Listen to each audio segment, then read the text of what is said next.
Okay, so the Marvel Cinematic Universe is about to close off Phase 4 with the release of Wakanda Forever later this year. The studio is unmatched in its cohesiveness, and though many have tried to imitate it, none have managed it. Even the studio that's in second place still hasn't come close to pulling off what Kevin Feige has accomplished, and so many of them have struggled to even get out the gate with their shared universe plans. Though it seems almost perfect in design, the original plan for the MCU was a lot different, and I thought we'd ask, what if Kevin Feige had have gone with his original vision? Throughout this video, we're going to be going over what the universe was originally meant to look like, the characters in it, and also the payoff that we would have got. So come with us, watcher, as we break it all down and discuss what was originally supposed to happen. If you enjoy the video, please hit the thumbs up button, and also don't forget to subscribe, cause I love you 3000. We also just launched a Clips channel that's about to hit 2,000 subscribers, and I'd really appreciate it if you guys check that out. I'll leave that as the pinned comment, and with that out of the way, welcome to the Heavy Spoilers Show. I'm your host Paul, aka your friendly neighborhood spoiler man. Now let's get into the breakdown. Now, in order to discuss the full plan, we have to talk about how hard up that Marvel were in the 90s, as it massively affects the way that things were laid out. Marvel Studios itself started up in the same decade, and it mainly worked with licenses as part of its parent company. Now, Marvel Studios basically centered around selling off major characters to other studios so that the company could keep afloat. I'm sure you've heard the story about how they had to sell office equipment to other places just to keep the lights on, and they had truly fallen from greatness. In this time, they sold the film rights to Spider-Man, the X-Men, Fantastic Four, Hulk, and all their flagship characters. Hulk did sort of get a cooperative deal with Universal, but it was pretty much the company trying to scramble for as much cash as they could before it all came crashing down. In 1996, they filed for bankruptcy, but slowly they managed to claw their way back. At the time, American businessman Carl Icahn started buying bonds in the company at 20% of their value, and he eventually took over everything. In 1997, during the bankruptcy renegotiation phase, ToyBiz then bought Marvel from the banks, and shortly after this, it was once more taken over again by Ron Perlman, who regained control again. Slowly, it was pulled out of bankruptcy, and it would go on to become the juggernaut that we now know it as today. Now, in 1998, the company got somewhat of a big revival in the mainstream with the release of Blade. Blade was a big gamble for them, and under the name Marvel Enterprises, the film released to positive reviews. It also got a box office of $131 million off the back of a $45 million budget, making it not a massive success, but still really positive. Now, it wouldn't be long before other studios started to propel the property purchases that they'd bought, and we saw the X-Men and Spider-Man drop to great success. This also got a lot of interest in the comics, and Marvel's sales slowly but surely started to pick up. They got a lot of secondary gains from selling this stuff, and the brand-related income that came in from merchandising offered them new opportunities. Marvel Studios started looking at self-financing in 2004, and they put together a plan to make 10 films.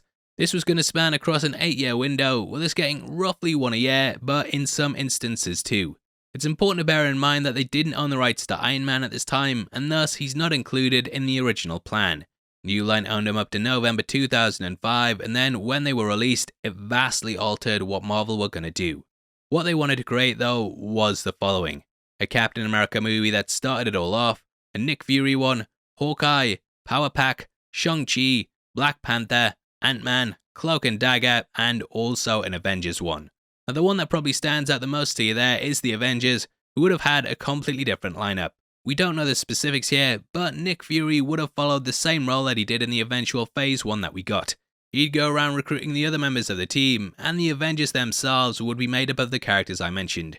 So yes, Shang-Chi and Black Panther were originally going to be part of the team, along with Hawkeye and Captain America. There's also, of course, Doctor Strange and Ant-Man, who did end up coming into the MCU after Civil War, and it shows how much things changed once Marvel started regaining their IPs. Out of the entire lineup they had, only Captain America and the Avengers ended up actually being released in their original 8 years, showing how much stuff can shift about. Now, along with getting the Iron Man rights back, they also secured them from other studios. Thor was freed up from Paramount, Black Widow came from Lionsgate, and Hulk was freed up slightly from Universal. So you can see how getting this all back really started to change things, and interestingly, Tony Stark was never supposed to be the face of the MCU. It's weird to think about this, especially due to how iconic Robert Downey Jr.'s portrayal is, but he was thought of as a character they could use to introduce others rather than being the main guy. The position of power was originally going to fall to the Hulk, who Marvel had had success with due to Ang Lee's movie and of course the legendary 70s TV show. Robert Downey Jr. wasn't even really wanted to be part of the universe at the time due to controversy surrounding him, and it was only due to Jon Favreau that they were convinced to take the shot. His movie was a big success, and after Iron Man was released, Marvel announced that the other films they had coming would all lead into the Avengers. Slowly things started to slot into place with a shared universe plan all coming together bit by bit.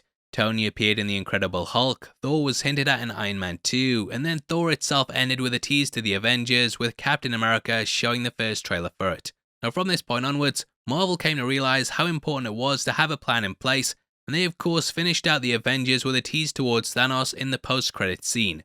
The studio also started to showcase their plans far in advance so that they could make minor changes to it if needs be. Marvel admitted that after Batman v Superman was announced, they decided to change direction, and having such a plan laid out like this allowed them to be reactive and see where trends were going.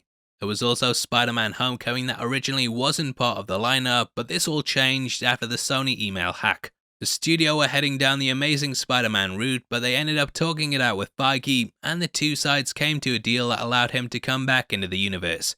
There's also the Inhumans that were dropped after the series didn't go down too well, but on the whole, Marvel has been a big success.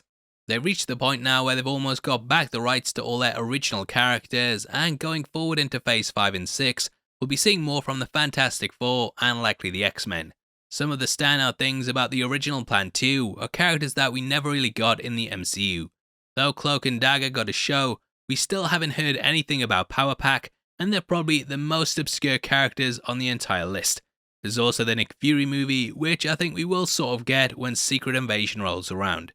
Looking back at what was originally meant to be, it's kinda crazy to think how things have changed, and it shows the big comeback journey that Marvel have gone on.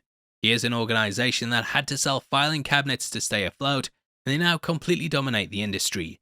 Though we don't know exactly what the plot of these movies would have been, it's interesting to see how it all changed, and it really makes you wonder if what we got is the best thing that we could have got. Personally, I think it is, and the big risk in Robert Downey Jr. really paid off, as it allowed them to get attention on their company during a time when DC was dominating with its Dark Knight trilogy. It's really interesting to see how stuff in the original plan has now been drafted in, but I'd of course love to hear your thoughts on it in the comments below. We're in a competition right now and giving away 3 copies of Doctor Strange in the Multiverse of Madness on the 15th of August, and all you have to do to be on the chance of winning is like the video, make sure you subscribe with notifications on, and drop a comment below with your thoughts on the plan.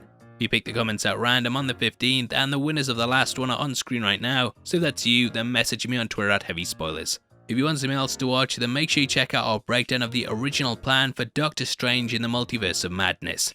We go over what Scott Derrickson wanted to do in the film, how it differs from what we got with Raimi, and yeah, it's really interesting to see what could have happened. If not, then thanks for sticking through the video. I've been Paul, I'll see you next time. Take care, peace.